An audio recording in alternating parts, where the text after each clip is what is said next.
ça en fait. Tracer ici. Et voilà. Alors bonjour à tous. Alors déjà pour se présenter, nous on fait partie du Parlons Bouquin à Fontaine. Donc c'est-à-dire en fait c'est un peu un club de lecture de 14 à 17 ans. En gros on se réunit une fois par mois le mercredi pour parler donc de livres de base. Et ensuite surtout pour tenir notre blog, le Parlons Bouquin. Donc en gros c'est un blog sur lequel on écrit des critiques sur les livres qu'on reçoit. C'est des livres qui sont reçus essentiellement par service de presse. Il y a aussi des interviews d'auteurs. Donc pour l'instant on a rencontré l'auteur de Mortel Adèle, il est assez connu, Antoine Doll, et on a aussi reçu Marie Mural. Donc on est content de te rencontrer. Merci pour l'invitation. On a été intéressé par ta démarche, notamment les vidéos YouTube et le livre. Et donc, ce qui nous a plu, c'est le fait que tu as vulgarisé un peu la géopolitique, parce que c'est quand même quelque chose qui est assez compliqué à comprendre. Et donc, le livre, pour ceux qui ne l'ont pas, le livre plus qu'un peu. C'est pour ça que vous avez chacun un bouquin en fait, d'accord. Je comprends. Bon, on va commencer à poser des questions. Donc, à la base, tu es un youtubeur un peu aventurier. C'est un gros mot, aventurier. Donc du coup, on s'est posé des questions sur ton parcours. Ouais. Où et quand est né l'intérêt pour la géopolitique? Alors, très bonne question. Pour redéfinir grandement la géopolitique, donc c'est une discipline qui est assez compliquée parce qu'effectivement elle regroupe énormément de notions. Il y a géo et politique. Et en fait, la politique, c'est pas la politique française, c'est le sens très littéral de la gestion de la cité. Et en fait, on étudie des rapports de force sur un territoire. Donc en fait, il y a toujours une notion de géo et de gestion de rapports d'intérêt. Alors, à aucun moment de mes études, je me suis dit plus tard je serai youtubeur et je ferai la géopolitique. À aucun moment, ça ne m'est venu à l'esprit. Mais en fait, quand j'y repense, ça a été en fait ça a découlé naturellement vers ça. Je pense que le plus gros déclic que j'ai eu, donc juste après mon bac, en fait, j'ai fait un projet au Sénégal avec des copains. Où on a monté un centre aéré, et là j'ai pris ma première claque où je me suis dit en fait c'est génial d'être loin de la France parce que j'apprends énormément de la différence et d'essayer de comprendre le pays. Donc je suis parti après 2 ans en France pour la suite de mes études et 2 ans au Mexique, et en fait je pense que c'est là que j'ai eu mon premier petite prise de conscience en fait, ce Mexique, c'est que en cours j'avais des cours sur les migrants, et le week-end quand j'allais voyager, parce qu'on peut voyager facilement pas cher là-bas, je rencontrais parfois des chauffeurs de taxi qui m'avouaient qu'ils avaient traversé 5 fois la frontière avec les États-Unis sans autorisation. Donc tu vois, en fait, j'étudiais un cours de manière assez académique et j'allais le voir sur le terrain. Ensuite, j'ai eu un cours sur le narcotrafic, et quand je suis allé au nord du Mexique, j'ai pu faire des visites dans un endroit qui était assez pauvre. Et il y a un vieil agriculteur qui était aussi guide touristique et qui m'a dit tu vois, moi, mes récoltes, elles me rapportent pas assez d'argent, donc tu vois, je suis obligé de faire pousser de la marijuana. Et donc tu vois, en fait, j'étudiais encore une fois un cours de manière académique, et ensuite j'allais voir ça sur le terrain. Et j'ai fait ça avec des bidonvilles, pour les questions de la pauvreté, pour les questions d'autres thématiques. Donc tu vois, à aucun moment, pour moi, c'était de la géopolitique. Pour moi, c'était juste, je veux un peu comprendre le monde. Et en fait, le slogan que j'ai sur ma chaîne aujourd'hui, qui est découvrir et comprendre le monde, découvrir, c'était le voyage, par le voyage en fait, et comprendre par la géopolitique. Et en fait, même si j'avais pas mis les mots dessus, et à aucun moment je me suis dit que je voulais faire ça, je sentais que j'étais attiré par quelque chose qui allait vers justement découvrir et comprendre le monde. Donc du coup, vu que je commençais à comprendre, et autre chose, je trouvais que les thématiques dans les pays en voie de développement, chaque pays a un débat national, a des questions qui reviennent dans le pays et tout. Dans les pays en voie de développement, les questions qui reviennent le plus souvent, c'est souvent des questions plus élémentaires, plus essentielles. Par exemple, ça peut être l'accès à l'eau potable, ça peut être l'accès à la santé et tout. Et je trouvais ça tellement essentiel et nécessaire que ça me plaisait plus que d'étudier des pays comme les États-Unis ou comme la France qui étaient déjà à des réflexions plus évoluées en fait sur la société. Et donc du coup j'ai vraiment voulu orienter mes études vers les pays en voie de développement. Et c'est un peu la critique que je fais aux relations internationales en général, c'est un peu, dans les cours plus classiques, c'est un peu, on va vous montrer comment la France voit le monde, tu vois, c'est un peu la France et les États-Unis, la France et la Russie, et en ayant quelque chose de très centré un peu sur la France. Moi, ce qui m'intéressait, vu que c'était du voyage, c'était au contraire d'aller voir des choses que je ne connaissais pas. Donc c'était plus comprendre comment les Chinois voient l'Afrique, comment le Brésil voit le reste de l'Amérique latine. Ça me plaisait beaucoup plus. Et donc en fait, vu que j'ai eu cet intérêt-là, donc j'ai fait une dernière année d'études à Paris-Dauphine, où j'étais spécialisé sur les pays en voie de développement, et on n'était que 10 Français dans la classe. Les autres venaient justement des pays en voie de développement. Donc ça m'a conforté, tu vois, dans cette idée d'aller vers quelque chose de différent, d'essayer de comprendre et tout. Et je pense que le plus gros déclic, en fait, ça a été le moment où j'ai pris la décision d'être youtubeur. C'était pendant... donc à la fin de mes études, j'ai eu plein de copains qui savaient déjà ce qu'ils voulaient faire. Et moi, je me suis dit, je vois globalement le domaine dans lequel je veux aller, mais je ne sais pas encore précisément quel métier. Donc je me suis dit, je vais faire une année sabbatique. Pendant 1 an, je trouve de l'argent, je m'autofinance pendant 1 an, et je fais un projet qui me tient à cœur. Et à ce moment-là, je voulais beaucoup travailler dans le domaine du développement. En gros, c'est des agences qui aident d'autres pays à se développer. Par exemple, la ville de Dakar qui veut construire un réseau de bus. La ville de Rio qui veut construire un réseau d'eau potable. C'était là-dedans que je voulais travailler parce que je sentais qu'en fait, j'abordais toutes les notions que j'aimais bien, tu vois, ça couvrait plein de choses. Mais j'étais pas très sûr encore de moi. Et donc je suis parti faire le tour de la mer Méditerranée parce qu'en fait j'avais fait beaucoup de mémoires de fin d'études à ce moment-là. Et vu que j'étais intéressé par les thématiques de développement, je m'étais remarqué que le tourisme c'est un secteur qui est extrêmement intéressant parce qu'en fait ça influe sur toute la société d'un pays. Et il y a des pays qui se développent grâce au tourisme. Et donc je trouvais ça génial comme fil conducteur en fait que d'aller voyager, m'intéresser au tourisme pour comprendre comment ça a aidé les pays. Et la région la plus touristique au monde, c'est la Méditerranée. Et vu que c'est une mer fermée, je me suis dit ça pourrait être marrant de faire le tour. Tu sais, un soir comme ça, je regardais, j'ai la carte, je fais mais ça peut être marrant de faire le tour. Et faire le tour pour étudier le tourisme, tu vois, donc tourisme, et je trouvais ça marrant, et donc du coup, j'ai dit, moi c'est parti. Et en fait, c'est pendant cette aventure-là où j'ai eu plein de, on pourrait y revenir si vous voulez, mais j'ai eu plein de prises de conscience, il y a eu des choses qui se sont passées qui m'ont ouvert les yeux, notamment une très importante qui est arrivée le 4e jour de cette aventure. J'ai été suivi sur les réseaux sociaux par une page qui je trouvais très louche, très bizarre, et vu que j'avais pas beaucoup d'abonnés et tout à ce moment-là, j'ai regardé la page, et il se trouve qu'en fait c'était une page qui appartenait à l'État islamique. Et donc là je me suis posé la question, pourquoi ils m'ont suivi, qu'est-ce qu'ils me veulent, est-ce qu'ils vont pas attendre que j'arrive dans un pays pour m'attraper et tout, donc vraiment j'ai eu très peur. Mais en fait j'ai nullement été inquiété, j'ai eu recours à la police d'internet pour savoir ce qu'il fallait que je fasse. Mais en fait je suis allé voir sur les pages ce qu'ils partageaient, l'information qu'ils partageaient. Et c'est ça le déclic que j'ai eu, c'est qu'en fait ils faisaient ce qu'on appelle de la désinformation, donc soit c'était ce qu'on appelle aujourd'hui des fake news, donc soit ils racontaient des choses qui n'étaient pas forcément vraies, soit parfois c'était des choses vraies, mais ils l'hystérisaient tellement qu'ils essayaient de donner chez les jeunes une vision complètement faussée en fait de la France en l'occurrence. Ils essayaient d'instiller la haine de la France, tu vois, chez des jeunes, en leur montrant par exemple une vidéo qui a été filmée au portable d'un jeune à Paris qui se fait casser la figure, un musulman qui se fait casser la figure, et ils disent voyez c'est ça la France, il n'y a que ça en France et tout.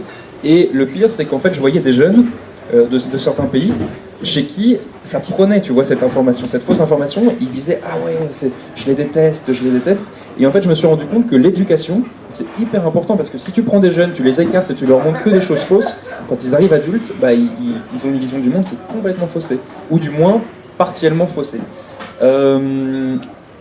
Et en fait je pense que là j'ai eu une prise de conscience, je me suis dit il faut que je bosse dans l'éducation. Et donc voilà, ça a été, je pense, le moment le plus fort pour moi de pourquoi je vais être youtubeur et pourquoi je veux parler de géopolitique. Voilà. C'est un peu long, je suis désolé.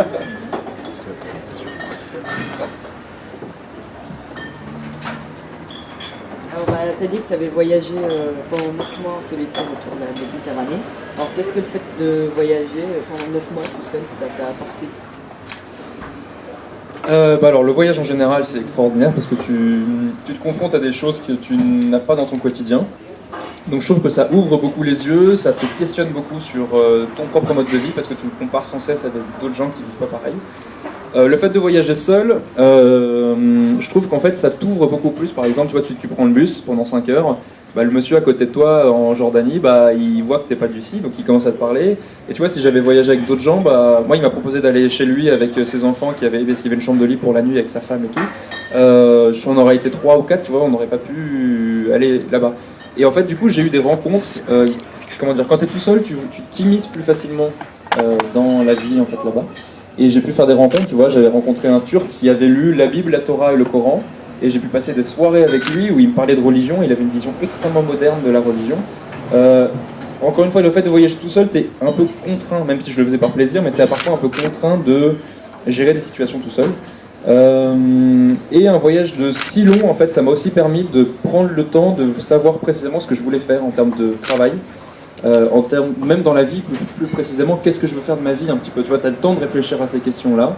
Donc j'avais un carnet, j'écrivais toutes les questions, et en fait je me rendais compte que des questions que je m'étais posées il y a 3 mois, j'y répondais en fait naturellement 3 mois plus tard, simplement parce que ça m'avait trotté dans la tête, tu vois.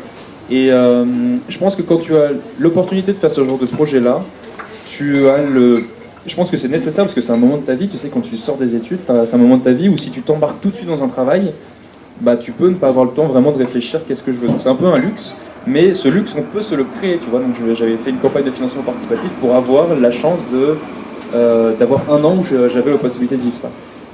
J'ai eu des moments où ça a été un peu plus marquant, c'est-à-dire que ça m'a ouvert à des réalités que je voulais voir mais qui ont été un peu marquantes.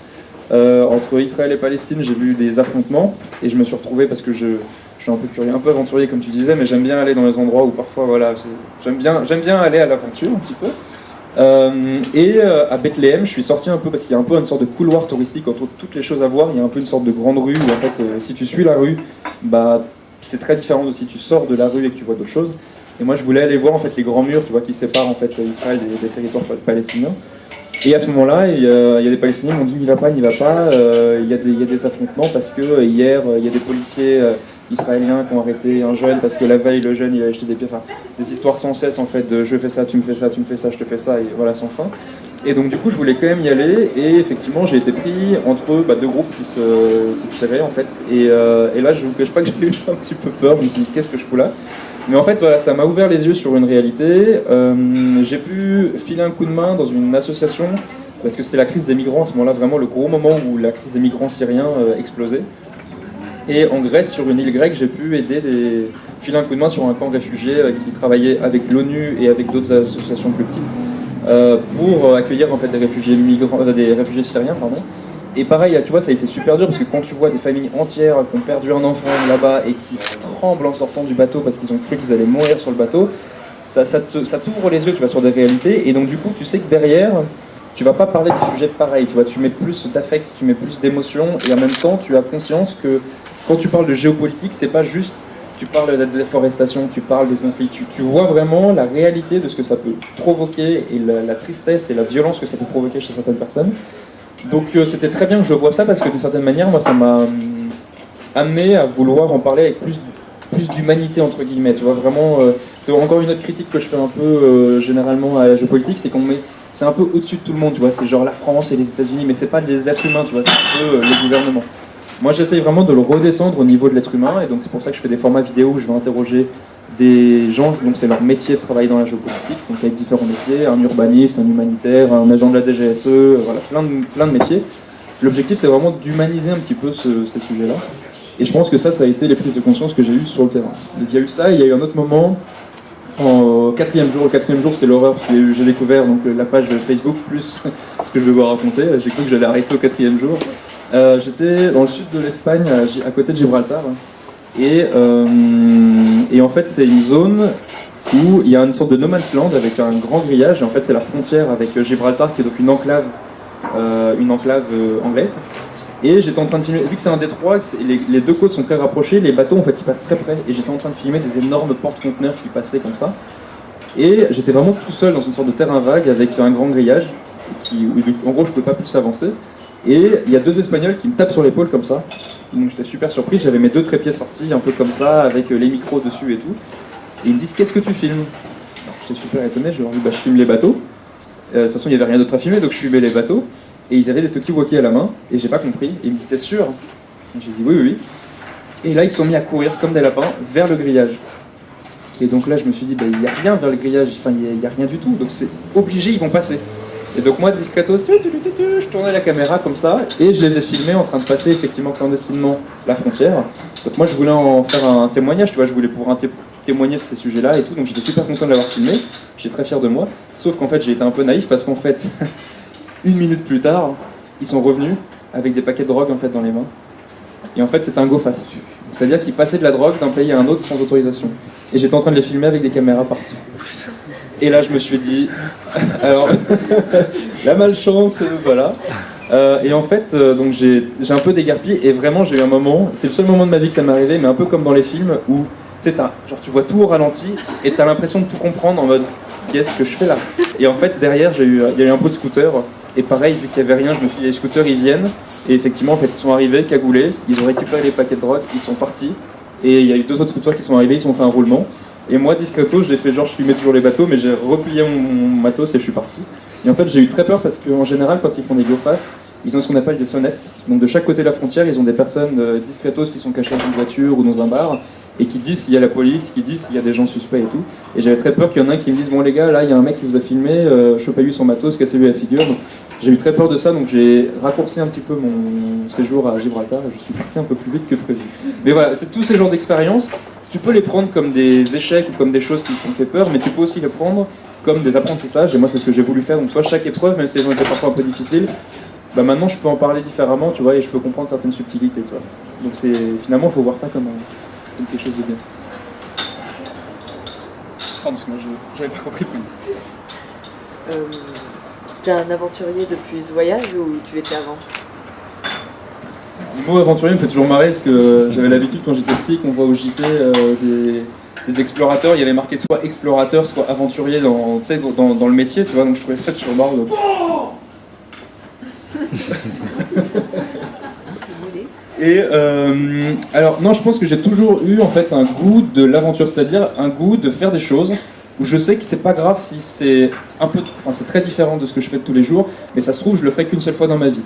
Et donc parce que j'étais un peu attiré par ça, j'ai fait beaucoup de sauts en parachute. C'était quelque chose qui me passionnait quand j'étais plus jeune. Et en fait finalement tu vois c'était une passion, le saut en parachute. Et j'adorais en fait me confronter à mes propres peurs, parce qu'avant j'avais vraiment peur du vide, et finalement j'ai adoré sauter avec des copains d'un avion et tout. Sauf que j'ai découvert les GoPro, vous savez les petites caméras qu'on fixait sur le casque et qu'on filmait. Et en fait j'ai commencé la vidéo grâce à une passion qui est le parachute. Donc ça se trouve je ne serais pas youtubeur aujourd'hui si j'avais pas vécu ma passion plus jeune. Donc finalement tout se recoupe un petit peu. Mais parce qu'au début je faisais des vidéos pour le parachute. Après je commençais à prendre la GoPro pendant mes voyages, puis je faisais des petits épisodes de voyage. Puis après je faisais des reportages et aujourd'hui je fais ça. Donc en fait, c'est pour ça que je pousse tout le temps les jeunes pendant toutes les rencontres de vivre leur passion parce qu'en fait on ne sait pas où ça peut les amener plus tard. Et moi ça m'a ouvert une petite chose qui m'a finalement débouché sur un métier plus tard. Et aussi parce que j'aimais beaucoup le parachute, au Mexique je payais beaucoup de mes voyages en organisant des événements. Parce qu'il y avait, dans mon université il y avait beaucoup d'étudiants étrangers.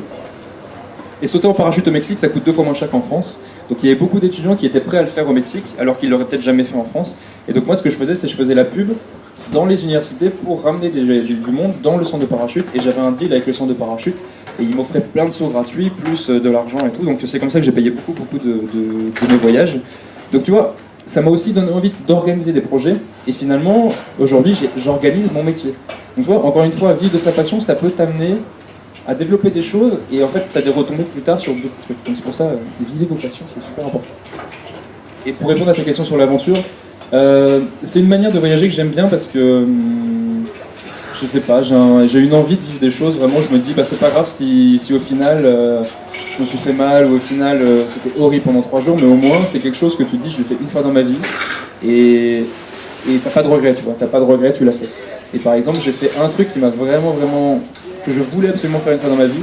Au Mexique, il y a des grottes gigantesques, ça s'appelle des sótanos.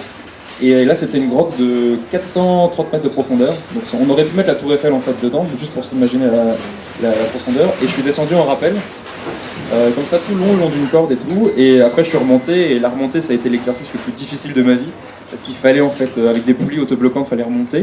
Et c'est plus que la corde est élastique. Dès qu'on monte et qu'on était 2 à monter, t'es à 300 mètres de haut, et en fait le mec en dessous, dès qu'il monte, toi ça te fait élastique. Et donc t'es au milieu d'une cavité, et voilà, c'était le truc, je me suis dit pourvu que la corde lâche pas.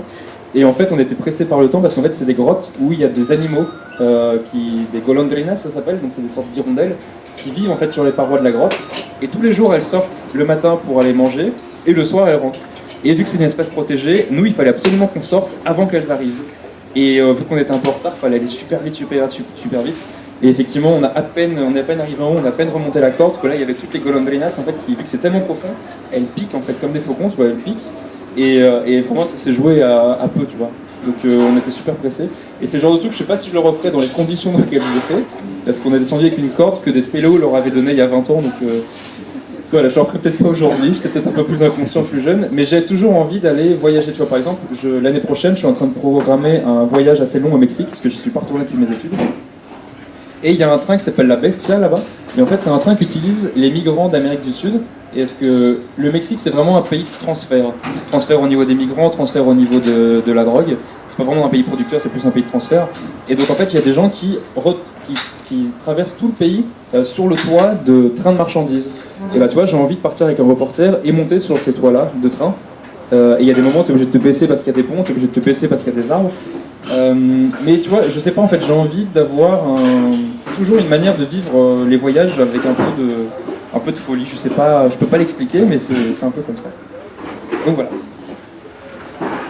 Et est-ce qu'il y a un ou plusieurs lieux ou des rencontres qui t'ont le plus marqué que d'autres? Des rencontres qui m'ont plus marqué. Alors, ouais, il y a des rencontres où tu prends des baffes vraiment phénoménales.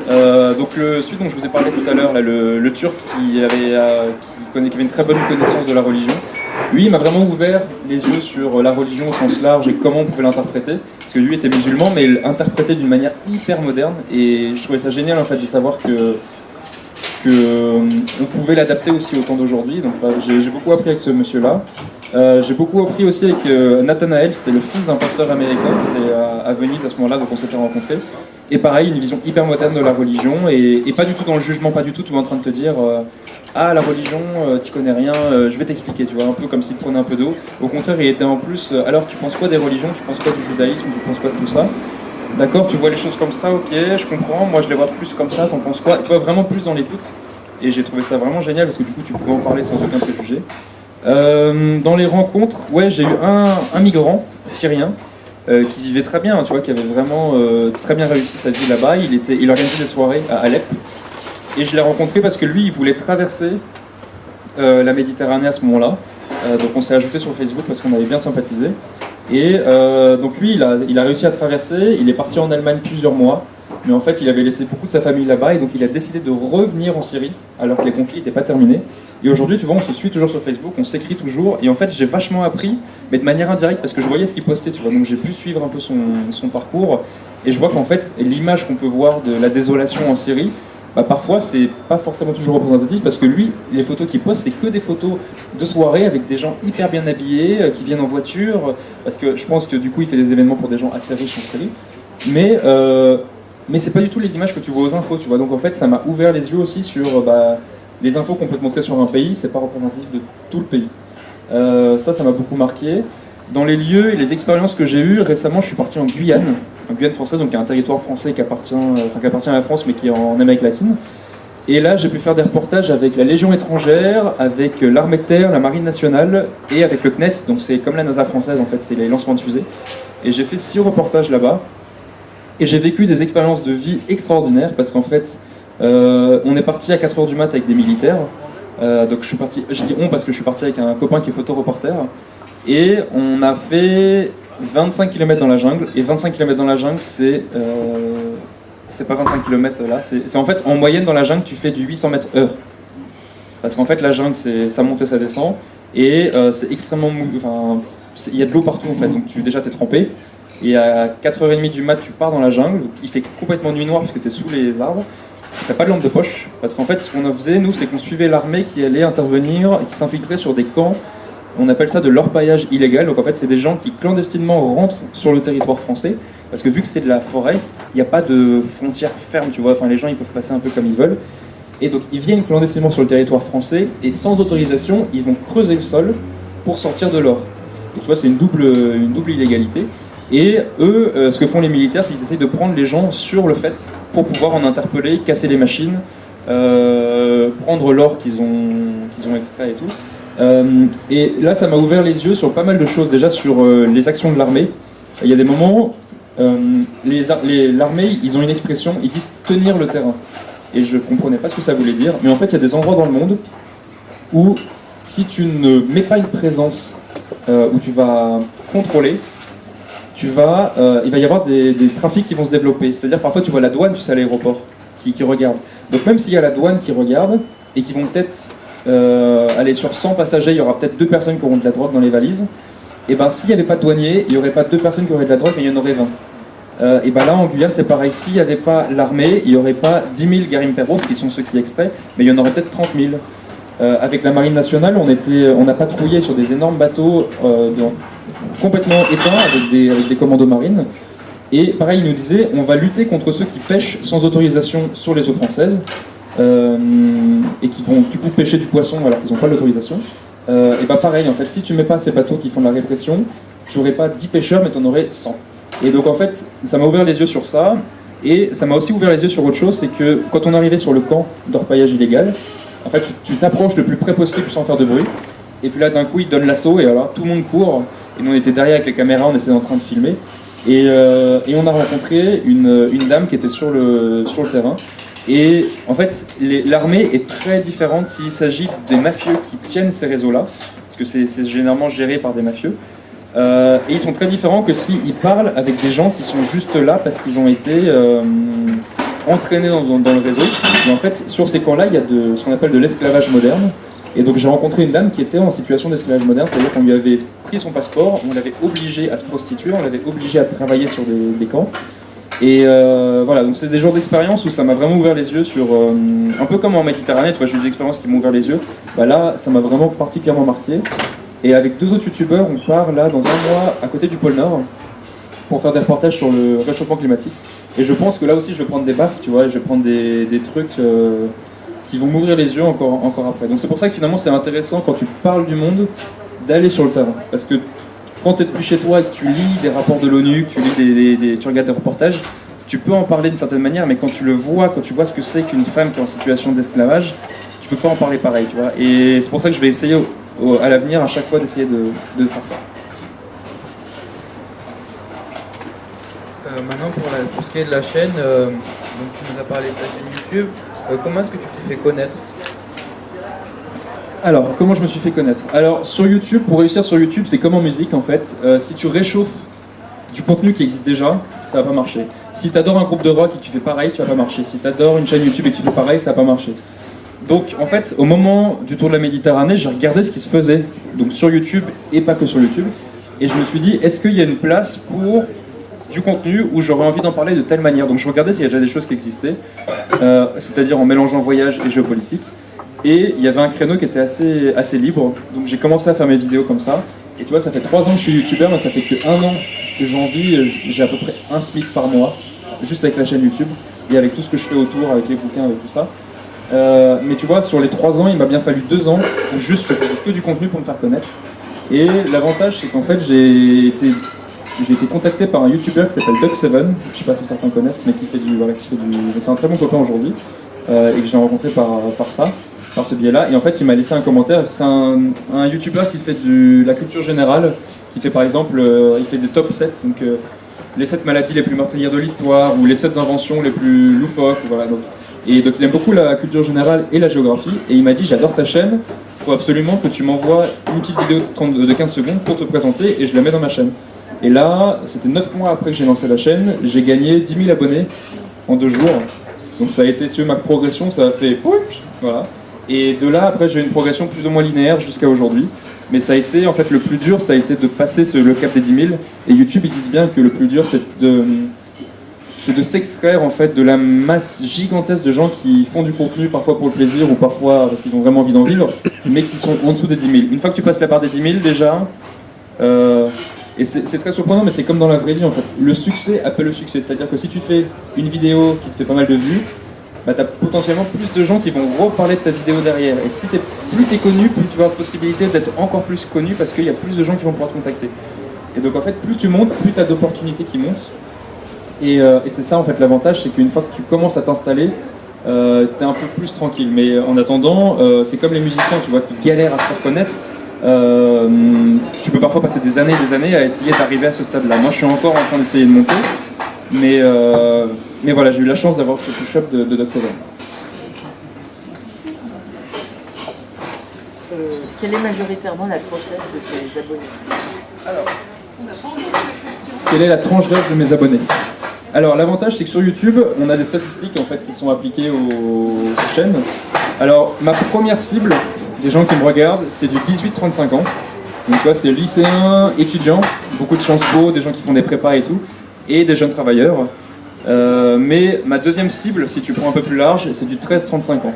Donc majoritairement, c'est ce qu'on appelle sur YouTube des jeunes, donc moins de 35, et majoritairement des garçons.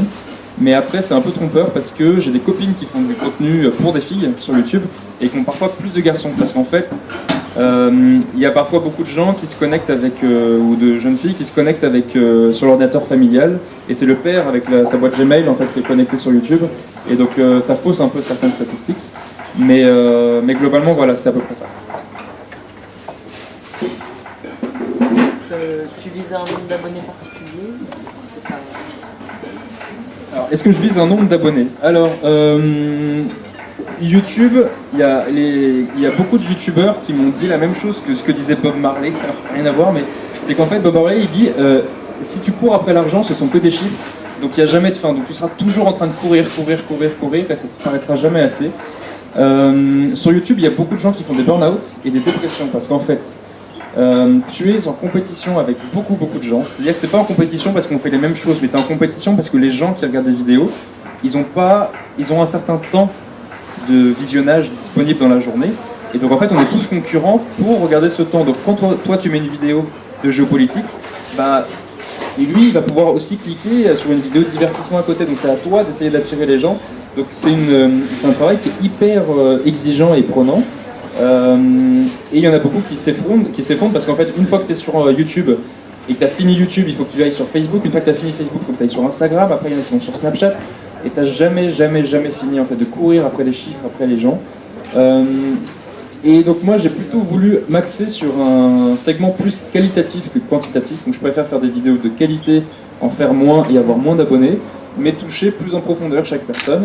Parce que moi ça me préserve déjà, ça m'évite de courir sans cesse derrière les gens. Parce que la géopolitique, encore une fois, c'est une niche, donc je sais que je ne vais pas faire autant de vues que des gens qui font de la musique ou du divertissement. Mais j'ai été convié à un événement YouTube à New York, et ils nous ont dit une question qui moi m'a beaucoup aidé, c'est quoi réussir pour vous sur YouTube? Et il y en a, ils disent, moi réussir sur YouTube c'est avoir tant d'abonnés. Il y en a, ils disent, moi c'est faire un bouquin et un film. En fait, chacun on avait des objectifs très différents. Donc, même si j'essaie de ne pas courir après les chiffres, je suis quand même intéressé de passer la barre des 100 000 abonnés, parce que la barre des 100 000 abonnés est assez symbolique, c'est-à-dire que à partir de là, on est vraiment installé. C'est-à-dire 100 000 abonnés, ça y est, on est pro, et on peut se faire des partenariats avec plein d'institutions, parce que c'est un nombre un peu symbolique où on reçoit un trophée de la part de YouTube. Donc j'y suis pas encore, mais l'idée c'est pas de l'atteindre coûte que coûte le plus vite possible, c'est lorsque je serai installé là, je pense que j'arrêterai vraiment de penser aux chiffres et je ferai les vidéos beaucoup plus simplement. Parce que en fait finalement on est vachement contraint par l'audience, parce que dès que tu fais un partenariat avec une institution, par exemple j'ai sorti une vidéo avant-hier en partenariat avec l'Agence française de développement, donc une agence, tu vois, quand on disait tout à l'heure que je voulais travailler dans le domaine du développement, c'est une agence qui aide d'autres pays à se développer. Ils m'ont dit c'est quoi tes chiffres, tu touches combien de personnes, donc tu vois t'es quand même un peu obligé de t'intéresser aux chiffres. Mais le problème c'est que si tu t'y intéresses trop, tu peux te flinguer parce que tu es toujours en train de courir après ça. Donc en termes d'abonnés, c'est un peu ça mon objectif, 100 000 abonnés. Mais je me suis mis des objectifs beaucoup plus divers. Je voulais me diversifier, tu vois, le bouquin c'est un des objectifs de diversification. Là je suis en train d'écrire une bande dessinée un peu éducative dans ce style-là, où en gros je suis un petit bonhomme un peu comme Tintin, qui voyage à travers le monde, à qui il arrive plein d'aventures, mais à chaque fois t'apprends des choses sur le monde. Je suis en train de réfléchir à un jeu de société, on est en train de réfléchir avec une boîte de prod à des capsules pour passer à la télé. Donc j'essaie de me diversifier, et ça c'est un de mes objectifs. Et un autre objectif que je m'étais fixé, il y en avait deux, vivre de ce que je fais. Donc tu vois que ce que je touche à peu près entre 1000 et 1500 euros par mois avec cette chaîne-là. L'idée c'est de le grossir un petit peu pour être plus sécurisé et pour pouvoir faire des projets plus conséquents et partir plus souvent à l'étranger. Donc ça c'était aussi un objectif. Et le dernier objectif c'était, je voulais avoir un impact social, c'est-à-dire que je voulais que le travail que je fais, il aide des gens à mieux comprendre le monde.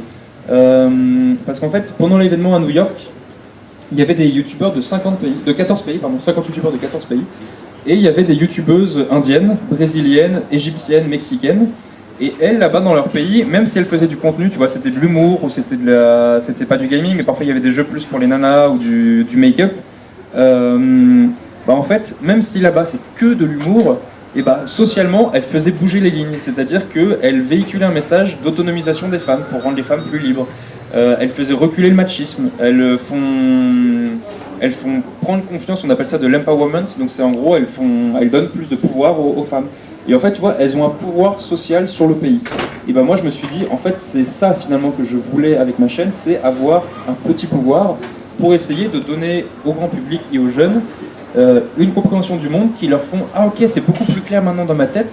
Ok, bah en fait, j'ai tellement bien compris ce sujet-là que moi j'ai envie d'en faire mon métier, tu vois. » Et je reçois parfois des mails de gens qui me disent Bah voilà, moi j'ai fait une thèse sur tel sujet parce que ta vidéo m'a plu, je me suis orienté dans telle carrière parce que j'adore le sujet que tu as traité et tout. » Et ça finalement c'est des petites fiertés, tu vois. Donc c'est un peu de mes objectifs et alors là je suis le plus content du monde quand ça m'arrive.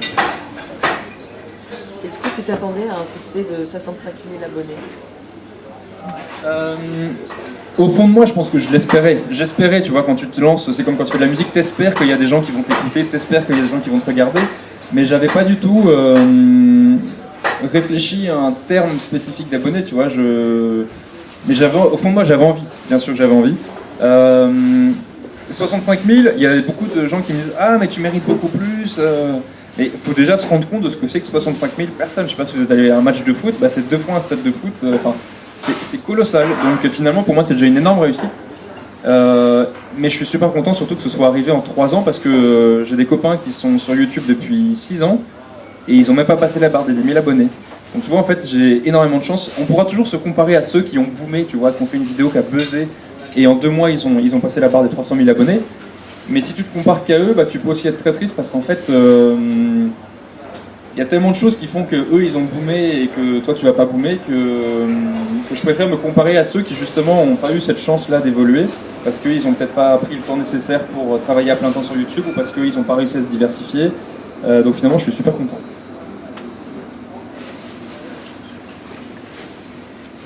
Alors, est-ce qu'il y a des choses que tu préfères dans la vidéo? Par exemple, recherche documentaire, filmer ou... Alors, très très bonne question, et vous allez rire, mais la partie que je déteste le plus, c'est l'écriture. Aujourd'hui, on vient parce que j'ai écrit un bouquin. Mais en fait, comment dire, quand je fais une vidéo, je commence par me dire, ok, la question, je la connais pas, enfin la réponse, je la connais pas. Par exemple, pourquoi est-ce qu'on fait la guerre, ou quels sont les pays qui produisent le plus de drogue.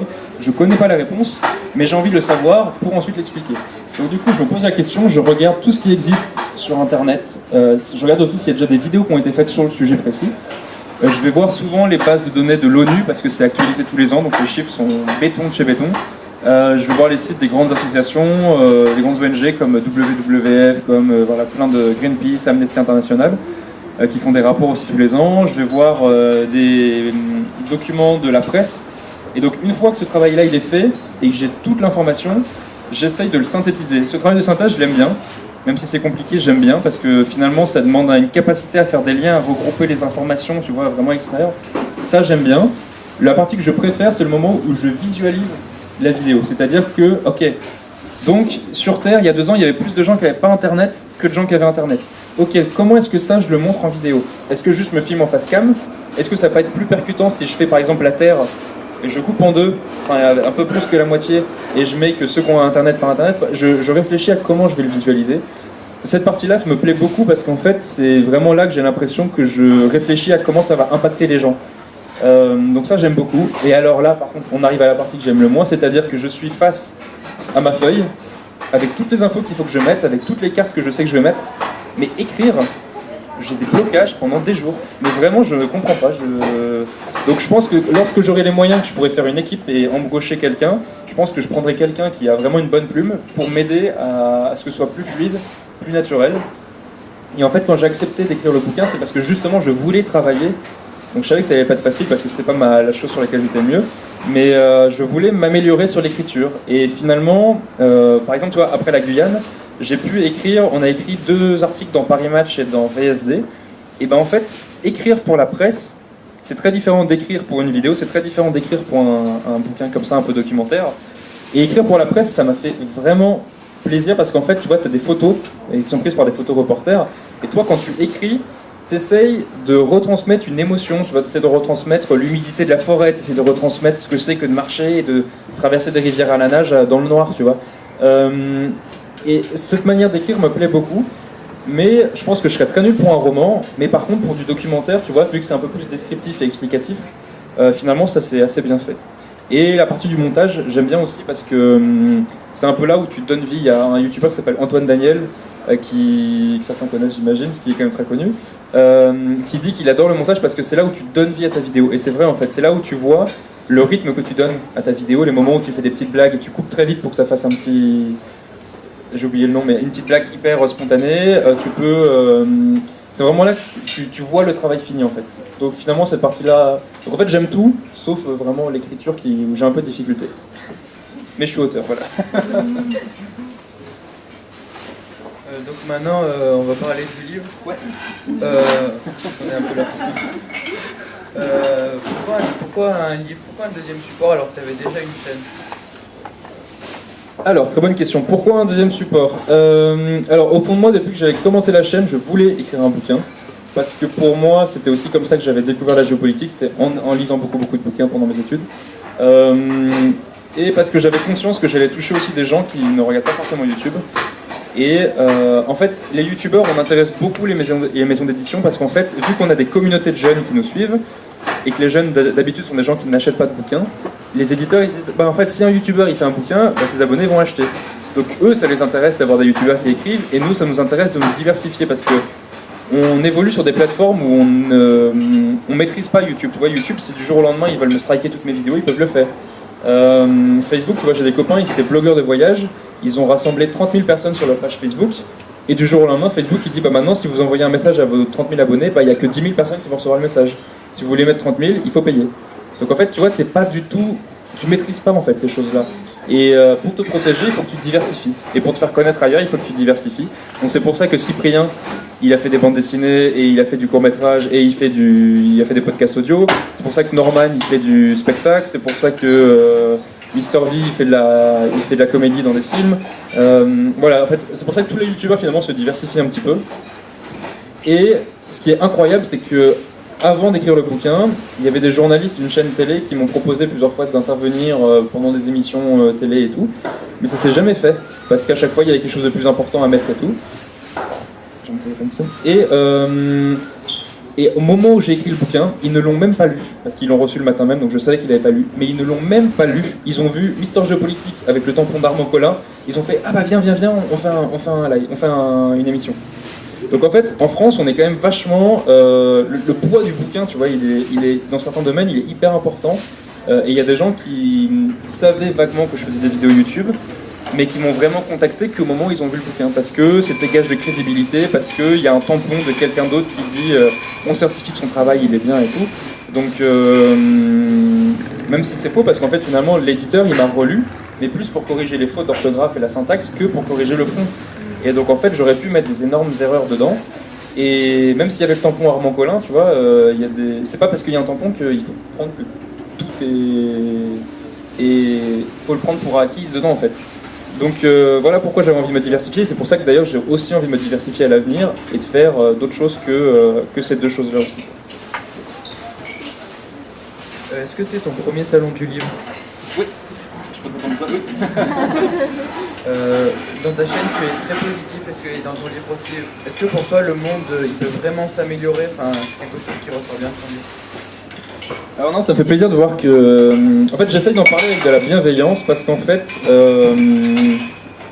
si t'en parles de manière accablante, il y a des sujets qui sont accablants dans le monde, il y a des réalités qui sont tristes, qui n'évoluent pas toujours dans le bon sens.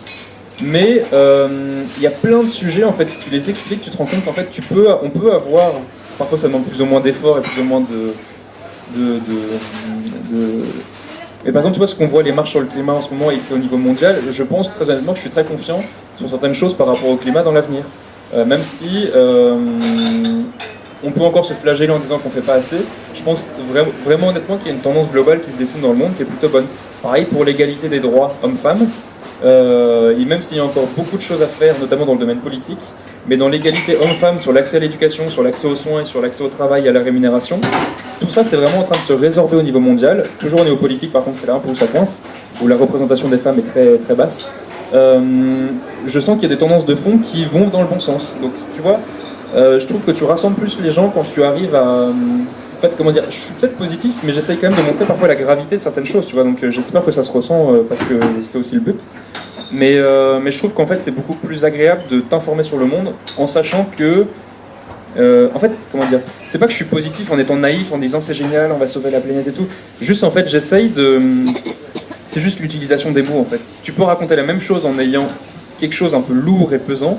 Tu peux dire la même chose, mais avec un ton plus optimiste. Donc je pense que c'est plus de l'optimisme que je mets que du positivisme. Mais oui, j'essaye de donner quelque chose parce qu'en fait, je pense que ça passionne plus les gens quand tu leur montres qu'on a le pouvoir d'améliorer les choses. Et très honnêtement, il y a plein de choses qu'on fait très bien et qu'on fait de mieux en mieux. Voilà, tout le tableau n'est pas noir. Est-ce qu'il y a des sujets que tu préfères à d'autres? Ouais. Alors, vu que j'étais très nul en maths pendant mes études, tous les sujets un peu financiers, genre les paradis fiscaux, voilà, la fiscalité internationale, c'est des choses qui me plaisent un petit peu moins. Et globalement, je préfère quand il y a de l'humain dedans, parce que je pense que indirectement, je le rattache aux expériences de vie que j'ai pu avoir pendant les voyages. Donc j'aime bien tous les sujets où il y a de l'humain. J'aime beaucoup les sujets avec les populations amérindiennes, j'aime beaucoup les sujets avec la pauvreté, parce que je me rends compte que la pauvreté, en fait, si tu résorbes la pauvreté, tu résorbes énormément de problèmes sur Terre. Au niveau de l'esclavage moderne, au niveau du braconnage, au niveau des migrations, au niveau des trafics de drogue et des trafics en tout genre, de la contrebande et de la contrefaçon. Il y a énormément de choses que tu peux résorber en résorbant la pauvreté. Donc c'est pour ça que j'aime bien en parler celui-là, parce que je trouve que vraiment c'est un peu comme un point de blocage. Si tu enlèves ce point de blocage, tu enlèves plein de points de blocage en dessous. Donc ça, je trouve ça très intéressant. J'aime beaucoup les sujets sur la mer, peut-être parce que j'ai fait le tour de la mer Méditerranée et que j'adore parler des sujets sur la piraterie moderne, sur les détroits, sur à qui appartient la mer. C'est des sujets qui me plaisent beaucoup. Et j'aime finalement beaucoup parler aussi des sujets environnementaux, parce qu'en fait, mes abonnés me suggèrent beaucoup de sujets dans les commentaires. Et en fait, ça reflète un peu leurs préoccupations. Et on le voit avec la marche pour le climat assez régulièrement. Beaucoup de jeunes me demandent des sujets sur l'environnement, sur pourquoi est-ce que le sable disparaît, pourquoi est-ce qu'on coupe des arbres. Et en fait, on coupe des arbres parce qu'on n'a pas besoin du bois, mais on a besoin de l'espace. Mais donc du coup, tu vois, si tu le montres de manière positive, tu peux dire, en fait, plutôt que de couper le bois pour avoir de l'espace pour faire des champs ou de l'élevage, est-ce qu'on ne peut pas mieux faire l'agriculture pour réussir à produire tout ça sans avoir besoin de couper du bois? Donc ces sujets-là me plaisent plus, et les sujets qui me plaisent moins, je pense que c'est les sujets qui sont vraiment déconnectés un peu de nous, en fait, tu vois, de notre quotidien. Par exemple, quand c'est purement des relations uniquement internationales, où ça se passe de pays à pays, mais en passant d'un gouvernement à un autre, j'essaie d'en parler, mais je préfère encore une fois choisir les sujets où ça touche l'être humain, quoi.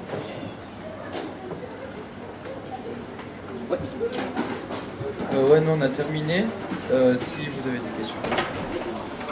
Merci pour votre temps.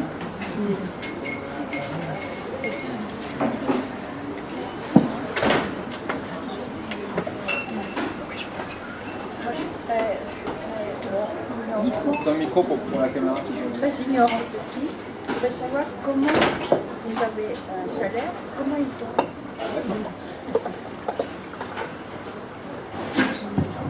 J'ai rencontré un riche mécène russe, non, je rigole.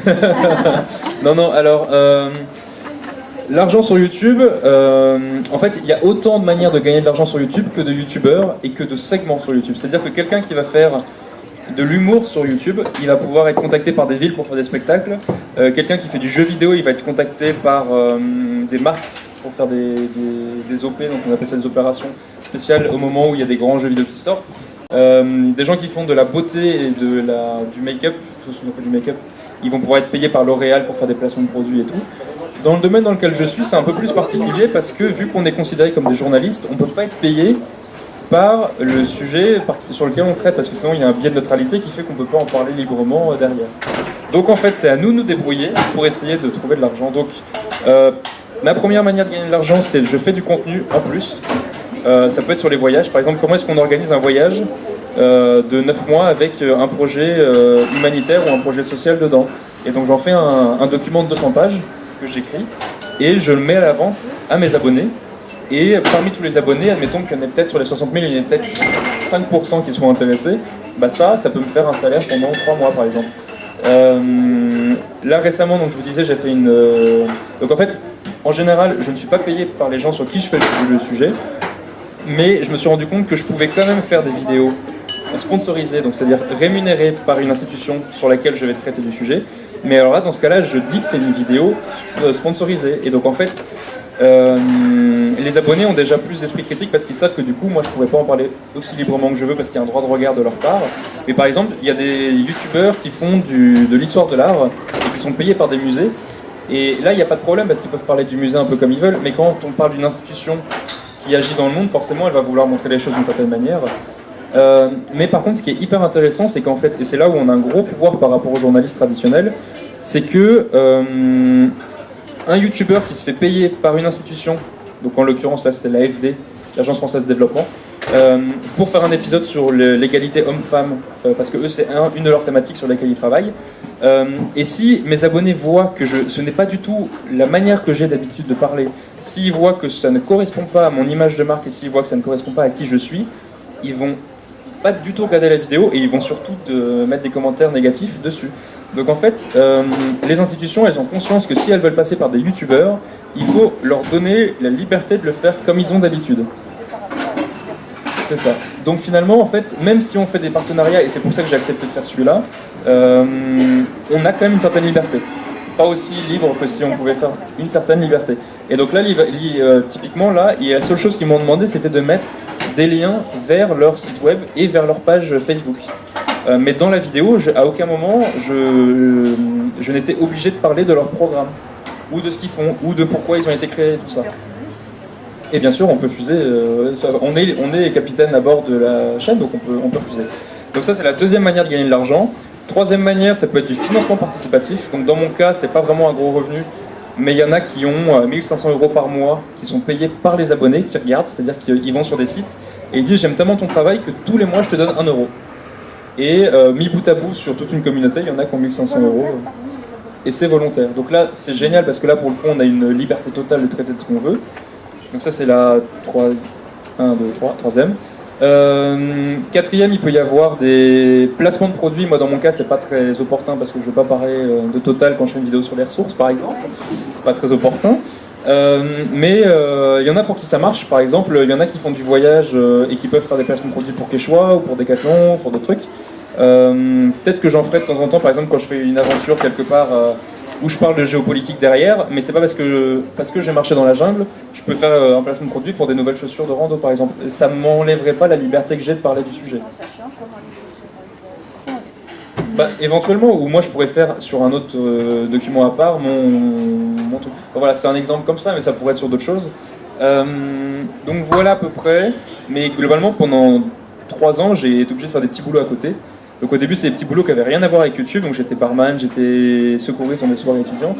Mais petit à petit, j'essayais de recadrer ces petits boulots vers mon activité YouTube. Donc c'est-à-dire que je faisais des photos de mariage. Et la photo, je m'améliorais sur la photo, donc moi ça m'aidait à m'améliorer pour mon Instagram. Je faisais du montage vidéo pour des sociétés, mais donc du coup je m'améliorais pour mon propre montage vidéo. Et en fait j'essayais de recadrer sur des choses où je pouvais moi m'améliorer pour mon activité principale. Et donc, et une dernière chose, c'est les projets annexes. Donc c'est les livres, les bandes dessinées, les jeux de société, voilà. Je commence petit à petit à faire des conférences où je suis rémunéré selon la charte des auteurs. Donc c'est assez nouveau et il y a des étudiants parfois qui me contactent mais qui n'ont pas de budget, donc j'essaye quand même parfois d'être hyper conciliant pour réussir à le faire avec eux. Mais voilà, globalement, mis bout à bout, j'essaye que tout ça fasse un salaire décent. J'y arrive tout juste et j'espère que dans 2 ans ce sera encore mieux qu'aujourd'hui pour que je puisse faire des projets encore plus conséquents. Est-ce qu'il y a d'autres questions? Mais surtout sur YouTube, sur géopolitique, sur... Juste, est-ce que vous travaillez parfois en partenariat avec d'autres personnes comme vous? D'autres youtubeurs? Pour faire, voilà, pour faire Ouais. des articles. On appelle ça des collabs sur YouTube, exact. Alors j'en ai fait quelques-unes. J'en ai fait une avec un gars qui travaille dans la sécurité informatique et qui en fait nous a permis de faire un épisode qui s'appelle Dans la peau d'un expert en cybersécurité. Et on allait interroger des experts qui travaillent pour le gouvernement et qui protègent en fait les sites du gouvernement contre les cyberattaques. Ils protègent les sites nucléaires, ils protègent les sites du gouvernement, ils protègent tous les grandes institutions de la France qui seraient très paralysées si jamais il y avait une attaque à distance. Donc là j'ai fait une collab avec Justin qui tient une chaîne qui s'appelle Le Point Sécu. J'ai fait une collab avec un prof d'histoire qui tient une chaîne d'histoire géo sur ce qu'on appelle le soft power dont on parlait tout à l'heure. C'est le fait d'influencer d'autres pays au travers de la culture, au travers du cinéma, au travers de la religion, au travers de plein de choses. Par exemple, l'Arabie Saoudite, qui se dit garante des lieux saints influencent d'autres pays arabes dans le monde, de musulmans dans le monde, pardon. Voilà, et là, donc je pars au pôle Nord avec 2 autres youtubeurs. Et là, pour le coup, ça va être de faire des collabs. Donc eux, ils vont parler d'un point de vue plus scientifique sur le réchauffement climatique. Moi, je pourrais en parler plus d'un point de vue géopolitique sur la fonte des glaces et le fait que ça ouvre de nouvelles voies maritimes très stratégiques dans le Nord, sur les ressources, sur les populations autochtones. Et en fait, chacun, on va essayer de prendre notre ADN sur YouTube et le mélanger pour faire des contenus plus gros.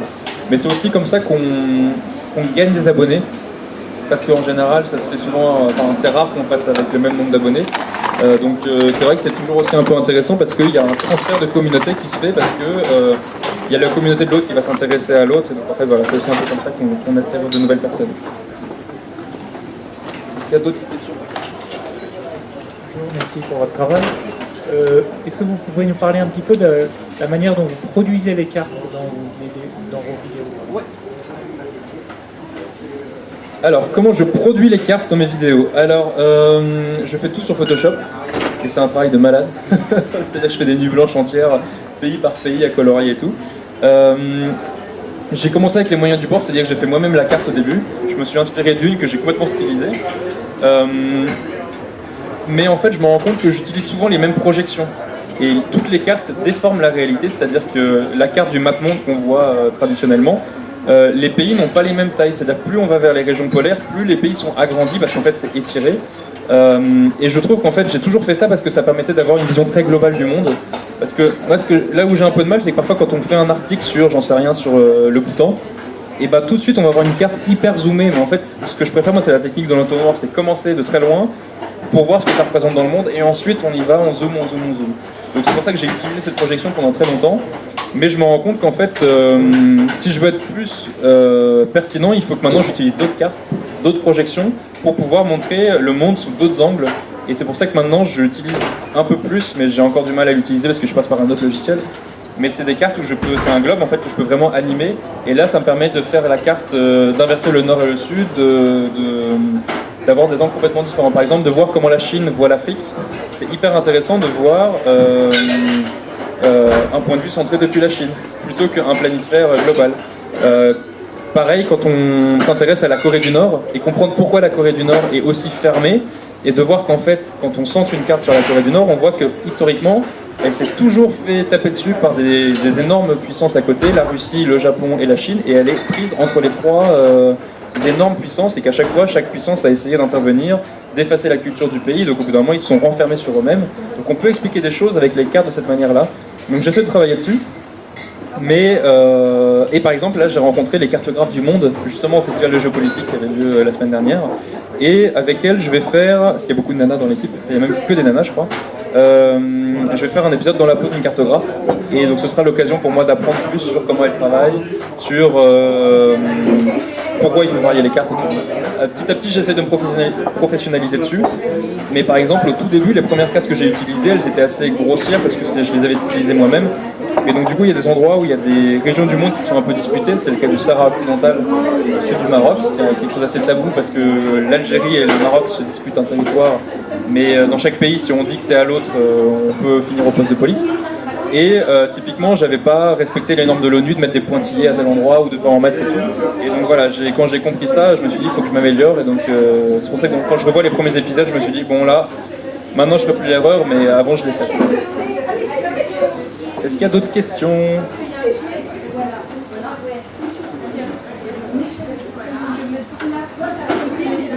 Non? Questions sur YouTube, sur le bouquin, sur la géopolitique en général Moi, je vais bien poser une dernière question. Est-ce que tu actualises tes vidéos et est-ce que en fait le livre peut justement être une forme d'actualisation de certains sujets? Alors oui, est-ce que j'actualise mes vidéos? Alors le gros avantage qu'on a en géopolitique, et c'est pour ça qu'il y en a qui vivent très bien des livres, c'est qu'en fait d'une année à l'autre les sujets ils deviennent obsolètes. Alors dans le livre il y a 30 sujets et il y avait 8 sujets que j'avais déjà traités sur ma chaîne, mais j'ai choisi de les réutiliser parce qu'en fait je les trouvais hyper intéressants dans le quotidien d'aujourd'hui, enfin c'était toujours actuel aujourd'hui. et je voulais que le grand public ait conscience de ces sujets-là. Mais sur les 8 que j'avais déjà traités, il y en a 2 que j'avais fait 1 an auparavant en vidéo qui étaient complètement obsolètes. C'est le cas des réfugiés et le cas de l'esclavage moderne. Les réfugiés, parce qu'entre le moment où j'ai fait la vidéo et le moment où j'ai fait le bouquin, il y a eu le mouvement des Rohingyas, vous avez sûrement entendu parler. Donc il y a eu un déplacement mondial des réfugiés syriens vers l'Asie. Et le sujet de l'esclavage moderne, parce qu'on est passé de l'Asie à l'Afrique, parce qu'avec ce qui s'est passé en Libye, les trafics qu'il y a eu en Libye, pareil, le sujet que j'avais fait était complètement obsolète. Donc même si la théorie reste la même, les exemples changent complètement, et donc c'est pour ça que j'ai voulu réactualiser tout ça, et c'est pour ça que je manquerai jamais de sujet, c'est que si jamais un jour ça m'arrive, et je pense pas parce qu'il y a tellement de sujets que c'est génial, mais je pourrai toujours réactualiser des anciens sujets parce qu'il y aura toujours des choses nouvelles à dire. Est-ce qu'on prend une dernière question?